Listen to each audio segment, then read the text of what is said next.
Tu as déjà participé à une randonnée VTT, mais est-ce que tu sais réellement comment ça s'organise? Pour le savoir, Benjamin m'invite à suivre son association afin de le découvrir. Il est le président des STD, l'abréviation de Sur les traces de David, association créée à la mémoire de son frère, parti bien trop vite. Pour rappel, la STD, c'est un trail nocturne le samedi soir, de la marche et du VTT le dimanche matin, au mois de mars, pour commémorer la disparition de David. La mise en place de l'event commence juste après l'édition précédente. Les membres de l'association se réunissent pour faire le point sur ce qui s'est passé, positif comme négatif. Un premier bilan pour être encore plus efficace l'année prochaine. Ensuite, une fois par mois environ, les membres commencent à définir de nouvelles directives. Je vais reprendre l'ancien compte rendu. Pour moi, normalement tout est ficelé. Il n'y a plus que la petite cocarde des fois à faire sur certains points, mais après on fera le planning du jeudi midi jusqu'au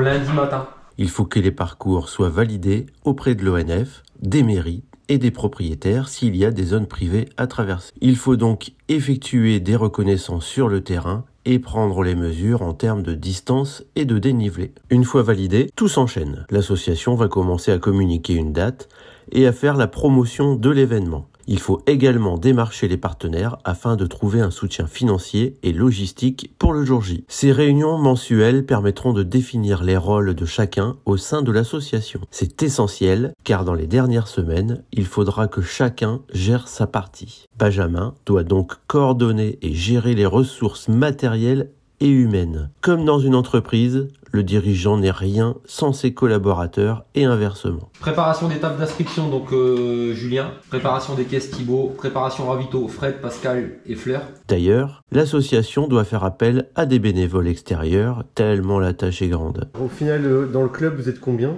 On est 11 personnes dans 11 la salle. personnes, d'accord. Ouais, et donc ce jour-là, les 11 sont présents. Oui. Et combien de bénévoles alors du coup en plus qui viennent vous assister pour cet événement? On a quasiment sur le week-end, on a 70 bénévoles.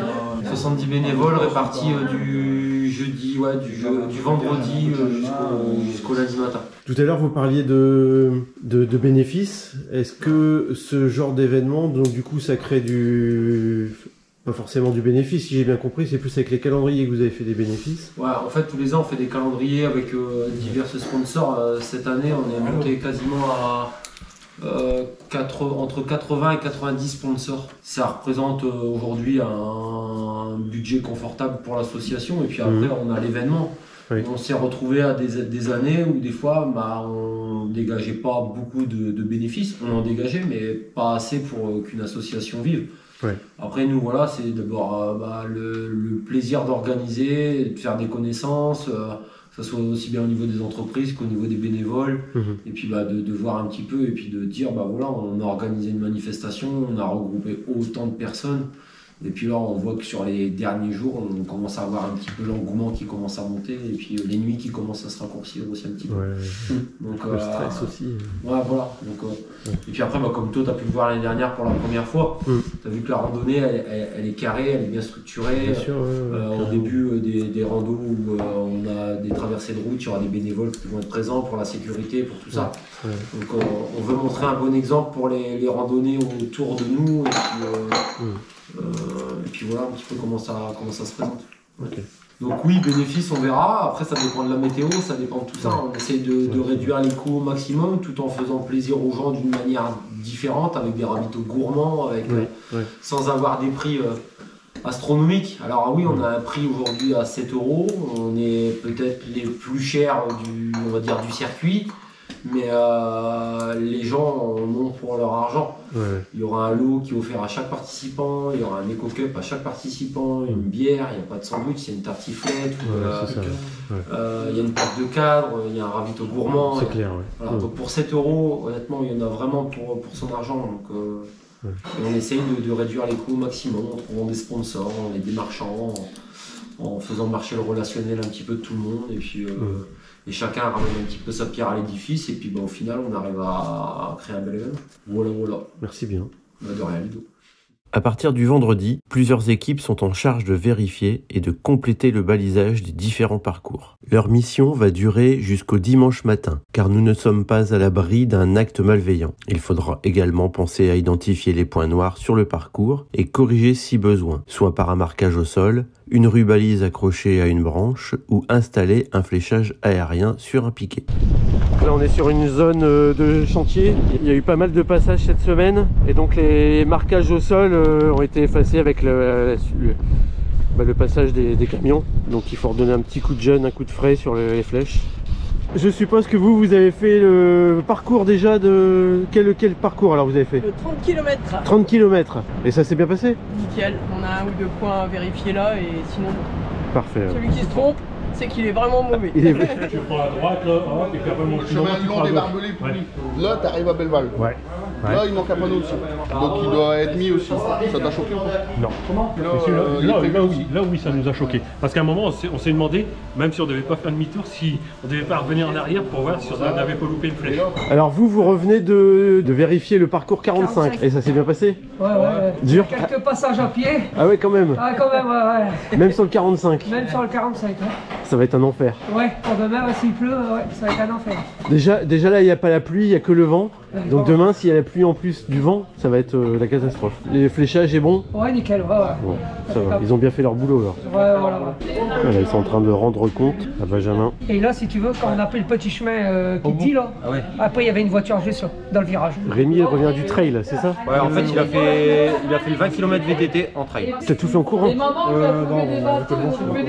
est venu aussi en courant ce matin de Marlémine. Oh punaise. Oh la machine. Pour motiver un petit peu des fois les personnes qui viennent à vélo et qui font 10 bornes, bah, lui, Rémi, il est venu à Marle et tu pars comment? En courant. Oh, punaise. Incroyable. Et il fait fermeur ce soir. Oh là là là là. En VTT. Donc tu rentres pas dans la BI, puis tout en bas tu arrives à la Bénavert. À la Bénavert, là il faut mettre un panneau en direction à droite. Ouais, VTT. Il y a les flèches au sol à droite. Au niveau des cailloux rouges, tu te rappelles où l'année dernière on avait laissé un panneau pendant un bon moment là. Donc là il faut remettre un panneau un peu plus visible. Et tout au bout du chemin il y a une voiture qui est garée en travers. Il faudrait mettre un petit mot au niveau du pare-brise s'ils peuvent bouger parce que demain il y a une randonnée VTT qui passe. Pour l'instant après c'est bon. Je suis impressionné du travail qui est fourni en amont pour le tracé, le fléchage. Bah ouais, on fait ça parce que bah voilà, on veut que les gens soient satisfaits. Ouais. Puis après nous notre récompense, le but c'est que bah, les gens reviennent vers nous, nous disent bah malgré les conditions météo, le balisage était au top, sur les réseaux sociaux et voilà. Ouais, de pas avoir un retour des fois malheureusement négatif et dire bah voilà on avait un fléchage pourri ou autre. Ouais. Donc tout est vérifié et on a toujours mis ça en place depuis le début et on reste sur cette ligne là. Là on pourra pas dire que je suis témoin du travail qui est en amont, donc on ne pourra pas dire que le fléchage était mauvais. Voilà. En tout cas, s'il est ou s'il y a eu des points noirs, ça veut dire que c'est des gens qui ont... on peut... En fait, nous, des fois, on fait certaines randos VTT. Alors, malheureusement, voilà, il y a des gens qui disent « Ouais, c'est le vandalisme, Mais c'est pas toujours le vandalisme. C'est pas toujours le vandalisme. Ça c'est pas vrai. Alors, ils mettent sur le dos du vandalisme. Mais nous, aujourd'hui, tout est vérifié. Ce soir, tout sera checké, tout sera OK. Il faut savoir que demain matin, il y a encore un quad qui va passer pour revérifier une nouvelle fois les parcours de la nuit. Une personne qui n'a pas fait les parcours. Donc au moins elle va se... Une nouvelle personne qui est toute fraîche, qui connaît pas du tout le tracé. Donc c'est vérifié, c'était vérifié dans la semaine, ce matin et demain. D'accord. Donc personne en route. On essaye. En chemin aussi. Donc ça c'est l'équipe pour le balisage, pour les panneaux sur les départementales. En agglo pour mettre les panneaux interdiction de dépassement, attention, fête locale, les zones à 30. Donc ils sont en train de mettre les panneaux depuis hier par rapport aux arrêtés qu'on a eu, soit les arrêtés des communes, soit les arrêtés du département. D'accord. Voilà, donc ils sont là et ils vont finir ce matin et pour aussi sécuriser les participants tout au long du parcours sur les 60 km. Génial. Voilà. Vous êtes les hommes de l'ombre parce qu'on vous voit pas autour de la salle. Non. On fait pas mal de kilomètres. Bah ouais, j'imagine, ouais. Hier, on en a fait 140. Ah ouais, quand même. Quand même. Ah ouais. Et tout autant aujourd'hui, non? Un petit peu moins quand même. Un peu moins, je pense. Un peu moins. D'autres s'occupent de trier la marchandise pendant ce temps-là, qui ira sur les différents ravitaillements. Il faut les dispatcher en fonction du kilométrage, du nombre de personnes attendues. D'une année à l'autre, on peut déjà estimer les quantités afin d'avoir le moins de pertes possible. On évite ainsi le gâchis au maximum. Ici, je rentre mes nombres de participants. Comme là, sur le 20-30, je vois que j'ai 172 participants. ils ont un ravitaillement et donc ça va me calculer et à la fin me sortir mon nombre de passages et donc calculer. Là je vois en pourcentage mon nombre de passages, si c'est en plus ou en moins par rapport aux années précédentes. Et après ça me calcule automatiquement toutes mes quantités, aussi bien au niveau de mes noix de cajou, mes bananes, mon coca, pour prévoir au plus juste. Ouais, donc ça, on optimise au maximum. Sur les ravitaux, ils partent avec des feuilles de pointage, donc avec les quantités avec lesquelles ils sont partis. Et quand ils vont revenir, ils vont nous faire un retour sur ces feuilles-là de ce qui a été consommé ou de ce qu'ils vont nous rendre. Oui. Et comme ça, pour nous, les années suivantes, par rapport au nombre de participants, on sait ajuster au mieux les valeurs pour avoir le moins de déchets possible et de pertes. Là, donc, vous mettez dans les cartons. Oui. Et c'est pourquoi vous mettez autant d'oranges par carton, c'est pour chacun des ravitaux, c'est ça? Après on dispatche tout en fonction du nombre de ravitaux. Et de personnes qui passent sur chaque ravito. Ouais, c'est ça. Certains ravitaux, il va y en avoir 500 qui vont passer, d'autres il y en a peut-être une trentaine. D'où l'intérêt du tableur de tout à l'heure. Alors dans chaque carton, il va y avoir un ravitaillement. Ouais. Donc par rapport à une course, par secteur. D'accord. Donc là, on va faire un check-up de tout ce qu'il y avait en quantité. Maintenant, le tableur va calculer approximativement le nombre de passages et ensuite on va répartir sur les ravitaillements.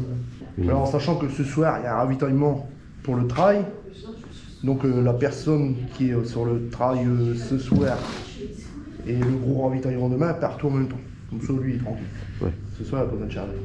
Et ensuite les autres viendront charger demain matin, chacun leur tour, avec un responsable à chaque ravitaillement. D'accord. À quoi vont servir tous ces ustensiles et tous ces récipients et tout ça? Ces récipients-là vont servir de poubelle pour les ravitaillements. D'accord. Ils vont chacun partir avec leur planche à découper, les couteaux, les récipients. Ça sera répertorié là-dedans dans les bidons. Oui. Ensuite, moi, je vais les pointer pour chaque ravitaillement. Et ensuite, au retour des ravitaillements, je referai un pointage pour savoir où les objets ont été perdus. D'accord. Ouais. Le principe, c'est que tout le monde parte avec son matériel dans les bidons. Ils se servent des bidons comme poubelles. Ensuite, les poubelles, ils mettent les sacs poubelles dedans. On fait le tri sélectif et ensuite ils reprennent les sacs poubelles, ils remettent les ustensiles dans les poubelles et ils reviennent. Entre-temps, il faut installer les différentes structures afin d'accueillir les gens dans les meilleures conditions. Il faut monter les différentes tonnelles, mais parfois, tout ne se passe pas comme prévu. Ce week-end, la météo est malheureusement exécrable. En plus de la pluie, le vent souffle très fort. Après une première tentative de montage, l'une des deux grosses structures se plie sous la force du vent. Même les blocs en béton ne suffiront pas à arrimer correctement la seconde. La décision sera prise de tout démonter, par sécurité, pour les participants au trail le samedi soir. Donc Benjamin, tu as pris la décision d'annuler les tonnelles, c'est ça? Par sécurité? On annule les tonnelles, il y a trop de vent là. On a eu 2 tonnelles qui se sont pliées avec du vent à 45-50 km/h. Ils en annoncent moins demain, mais voilà, on n'aura pas le temps, nous, aujourd'hui, dans l'organisation, de prévoir un montage demain matin très tôt ou ce soir très tard. D'accord, ok. Donc pour respect des gens, des sociétés qui sont avec leur tonnelle, de ne pas abîmer leur matériel, mais aussi pour la sécurité des participants, pas que ça tombe sur le coin du nez et après d'avoir des problèmes. Complètement. Donc on prend cette décision-là, voilà, ça fait partie des aléas de l'organisation. On était là pour le voir. Bah ouais, c'est clair. Ce n'est pas une bonne nouvelle, car il faut organiser alors autrement la salle afin d'accueillir tout le monde dans les meilleures conditions et surtout pour les mettre à l'abri du vent et de la pluie. Qu'est-ce que c'est ce tableau? C'est un objectif de tableau qu'en début d'après-midi soit complètement effacé. C'est le pense-bête. On remet là ce qu'on a oublié et comme ça on sait les tâches qu'il y a à rectifier pour vraiment rien oublier, quoi. D'accord, ok. Tu vois Ludo, hier on a fait ça. On a créé 1200 enveloppes par ordre alphabétique. Donc chaque personne va avoir une enveloppe comme ça qui sera remise. Et donc dans l'enveloppe, on aura soit la partie trail, soit la partie VTT, soit la partie marche. Pour le trail, ils auront leur dossard avec leur puce.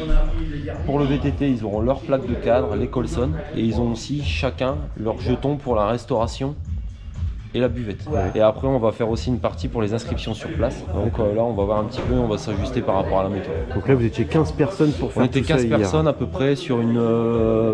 allez, on va dire un bon 4 heures. Donc là, hier, déjà vendredi, en fait, on a fait jeudi la partie balisage. On a fait le plus gros parce qu'il faisait bon avec la météo. D'accord. Et hier, on a continué la partie balisage. Et après, il y avait ici des équipes dans la salle pour mettre tout en place, la moquette, commencer l'infrastructure de la salle. Aussi la grosse partie enveloppe, parce que ça, c'est une nouveauté pour nous. Avant, on faisait les inscriptions par discipline. Et on a vu que tout le monde arrivait sur une table d'inscription et il n'y avait personne après à celle d'à côté. Et donc les gens, les bénévoles n'étaient pas bien répartis. Ouais, okay. Donc là, en faisant par ordre alphabétique, on a fait donc 3 tables. Et donc les gens vont venir ensuite se répartir d'une manière un peu plus correcte pour les tables. Ah oui, je comprends, ouais. Ok. Très belle organisation en tout cas. Bon, bah merci bien. Bah de rien. Et après, il en faudra 3 hermicours et logiquement, c'est bon. Donc là, vous êtes en train de dispatcher les tartes à la crème pour les ravitaux. C'est ça. Préparation des sandwichs pour les bénévoles de demain. Alors vous êtes là locaux et c'est vous qui vous chargez des pâtes pour ce soir. D'accord. Pâtes carbonara. Voilà, alors je vous présente les 2 personnes qui s'occupent de la brasserie Brebis Galeuse. C'est situé à quel endroit? À Roelcourt. Donc il y a un site internet? Brebisgaleuse.fr. Ah, très bien. On peut commander en ligne, retirer sur place. Alors il y a plusieurs variétés de brebis galeuses? Il y a une dizaine de sortes. À découvrir le jour de la rando? Bah là aujourd'hui déjà et puis demain. Ouais, et puis demain. C'est parfait. Moi j'ai déjà goûté, j'en ai déjà bu quelques-unes, je dois bien avouer. Ouais. Je me suis régalé et puis j'ai passé commande. Merci pour cette bonne bière. Locale en plus. Ouais, locale. Je vais refaire un petit peu le tour de vos postes avec votre responsable. Je vais demander aux responsables qui viennent ici quand ils seront appelés, comme ça vous vous présentez et les bénévoles iront vous voir pour avoir l'explication de votre poste. Voilà, les choses se mettent en place, tout est calé, les trailers arrivent, le départ est dans 1 heure. Les premiers inscrits arrivent, la pression pour l'organisation est montée d'un cran.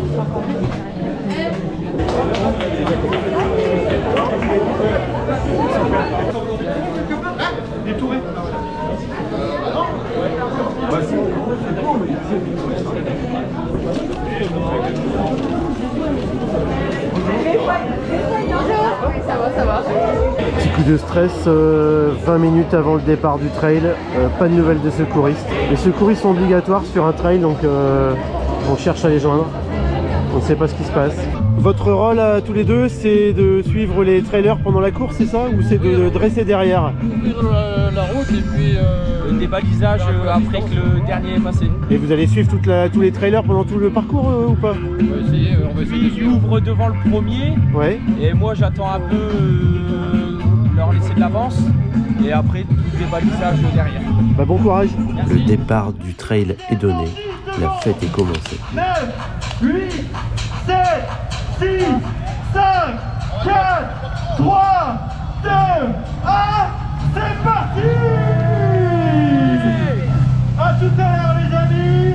Pendant tout le week-end, les membres de l'association et les bénévoles vont se plier en 4 pour accueillir l'ensemble des participants ainsi que leurs accompagnants. La nuit va être courte une nouvelle fois afin de préparer l'arrivée des marcheurs et surtout des VTTistes qui sont attendus en masse le dimanche matin. Malgré la météo capricieuse, cette édition 2023 a été une nouvelle fois un franc succès. David peut être fier de son frère, de sa famille et de ses amis pour le travail qu'ils accomplissent chaque année pour commémorer sa mémoire. Je tiens à remercier tout le monde pour l'accueil qui m'a été donné. Je dois maintenant vous laisser pour prendre part à la fête en participant aux 60 km demain matin. Mais ça, c'est une autre histoire.